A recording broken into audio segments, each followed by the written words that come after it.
चुनावी शो ऐलान जंग में अब आप देखने जा रहे हैं बगावत द रियल स्टोरी। कहानी बिहार की भोजपुर इलाके में बगावत ने एनडीए का सियासी गणित पूरी तरीके से खराब कर रखा। बक्सर काराकाट सीट पर एनडीए के लिए बीजेपी से टिकट की चाहत रखने वाले नेता ही अब चुनौती बन गए हैं। पवन सिंह काराकाट में, आनंद मिश्रा बक्सर में एनडीए का खेल बिगाड़ सकते हैं।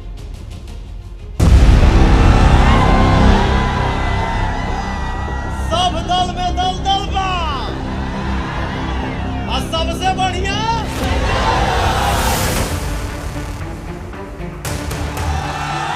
काराकाट में पवन सिंह क्या बनेगा।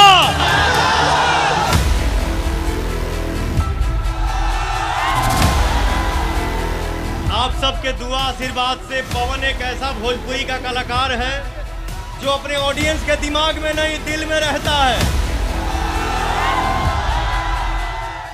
काराकाट की सियासी पिक्चर में बगावत का ये ट्रेलर है।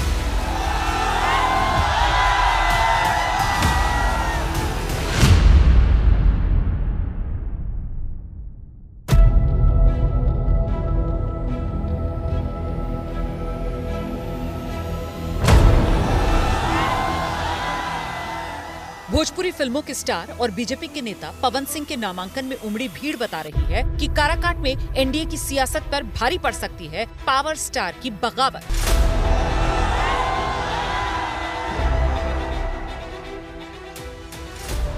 एनडीए ने कोई पैगाम भेजा है मनाने के लिए? एनडीए ने कोई पैगाम भेजा मनाने के लिए?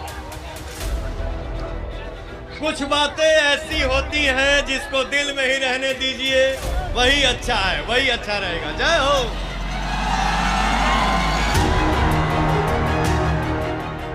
गुरुवार को पवन सिंह ने काराकाट से निर्दलीय नामांकन भरा, तो आज शुक्रवार को एनडीए उम्मीदवार और राष्ट्रीय लोक मोर्चा के अध्यक्ष उपेंद्र कुशवाहा ने अपना नामांकन भरा। नामांकन के बाद उपेंद्र कुशवाहा ने रैली भी की, जिसमें गठबंधन के नेता शामिल हुए। भीड़ सबसे पहले मैं दिखाऊंगी तमाम वो लोग जो यहाँ उपेंद्र कुशवाहा को सुनने के लिए पहुँचे हैं।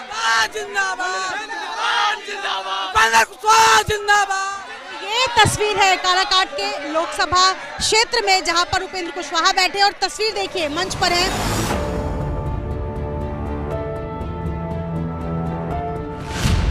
लेकिन उपेंद्र कुशवाहा के खिलाफ पवन सिंह का चुनावी अखाड़े में उतरना एनडीए के लिए कहीं से भी शुभ संकेत नहीं है। यहाँ से पवन सिंह चुनाव लड़ रहे हैं। कोई उनके कारण कहीं से कमजोरी होगी, सवाल ही पैदा नहीं होता है। एक तरफा लड़ाई है, इसमें कोई रहे क्या फर्क पड़ता है? कोई फर्क नहीं पड़ना। राजपूत और युवा वोटर कहा जा रहा है कि पवन सिंह अगर ले लेते हैं तो वो वोट भी काटेंगे और आपका नुकसान भी करेंगे। कमजोर पड़ रहे हैं आप। कुछ नहीं कोई कर पाएगा। जनता जिसके साथ है, दुनिया की कोई ताकत कुछ नहीं कर पाएगी। तो सवाल ये, क्या पवन सिंह काराकाट में एनडीए का खेल खराब कर देंगे? क्या वोट देने भी जाएंगे? हाँ बिल्कुल बिल्कुल, एक मिनट रुक जाइए, बिल्कुल वोट देंगे। यहाँ पर जितना को देख रहे हैं सब 80+ हैं। सबका विश्वास है 36 को उनको लेकर चलते हैं, साथ में लेकर चलेंगे। पवन सिंह को लेकर चलना है, जाना तक नहीं था। सब लोग पवन सिंह को देगा ना हो। बात बोलेंगे ठेठ में, बांधना पड़ेगा गेट में, ठीक ना। राजा राम और कुशवाहा को विदाई होगा यही जेठ में। पवन सिंह में कल इतनी भीड़ थी, वोट दे देती है तो पवन सिंह तो बहुत आगे हो जाएंगे। कुछ नहीं आगे होंगे, कुछ नहीं आगे होंगे। वो 10-20 हजार काट के वो बैठ जाएंगे, बस उससे कुछ नहीं होगा। वोट कटवा कमर यहाँ हिलाना है, यहाँ जनता की सेवा करना है। पहले से कहाँ गए हुए थे पवन जी? आज आगे के पार्टी यहाँ बेटा काराकाट के कहाँ थे पहले से? कोई वैल्यू उनका नहीं मिलेगा। उपेंद्र कुशवाहा के साथ जाते के वोट है, उपेंद्र कुशवाहा के साथ जाट के वोट है। पवन सिंह के लिए सेलिब्रिटी के लिए कोई यहाँ पर जगह नहीं है निर्दलीय के लिए। अच्छा कमर दौड़ाला से वोट मिलेला, कमर दौड़ाला से वोट मिलेला, पैसा मिलेला, वोट ना मिली। पहले रोड शो, फिर नामांकन की रैली। पवन सिंह ने इन दो कार्यक्रमों में अपनी ताकत दिखाकर पॉलिटिकल पंडितों को हैरान कर रखा है। गुरुवार को जब नामांकन की रैली हुई तब पवन सिंह के साथ मंच पर दर्जन भर से ज्यादा भोजपुरी गायक और स्टार्स मौजूद थे। गुंजन सिंह यहाँ पहुंचे हैं पवन सिंह के समर्थन में सभा करने के लिए। भीड़ देखकर क्या लग रहा है? बहुत जबरदस्त माहौल है यहाँ। इस बार नेता ना चुने, बेटा चुने। और इतने वर्षों तो सबको समय दिए हैं, 10 साल, 15 साल, 5 साल, पवन भैया को भी मिलना चाहिए। सोशल मीडिया पर पवन सिंह के लिए भोजपुरी गायकों के गाए गीत वायरल हो रहे हैं। पवन सिंह के लिए जितना माहौल बनेगा उतना ज्यादा नुकसान एनडीए के उम्मीदवार को होगा। पवन सिंह अभी भी बीजेपी में हैं। नामांकन के बाद भी बीजेपी ने उनके खिलाफ कोई कार्रवाई नहीं की है। पार्टी ने पवन सिंह को औपचारिक तौर से निकाला नहीं है अभी तक, वो चुनाव लड़ रहे। पार्टी क्या करी, पार्टी जाने। हम लोगों का जहाँ तक सवाल है, हमारी ये गठबंधन का, हमारे गठबंधन के सभी लोग एक साथ हैं। सवाल ये, क्या बीजेपी यहाँ किसी रणनीति के तहत पवन सिंह को लेकर चुप्पी साधे हुए है?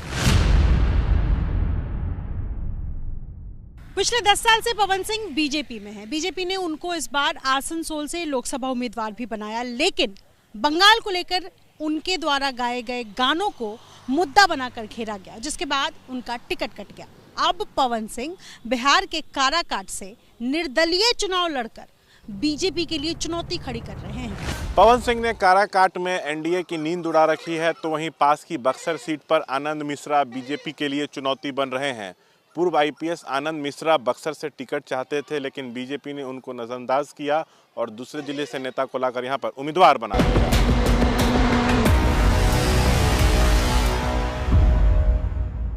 नरेंद्र मोदी जी हमारे एक विजनरी लीडर हैं, जिन्होंने भारत के राजनीति में एक नया अध्याय लिखा है और मैं मानता हूँ बहुत ही स्वर्णिम अध्याय लिखा है।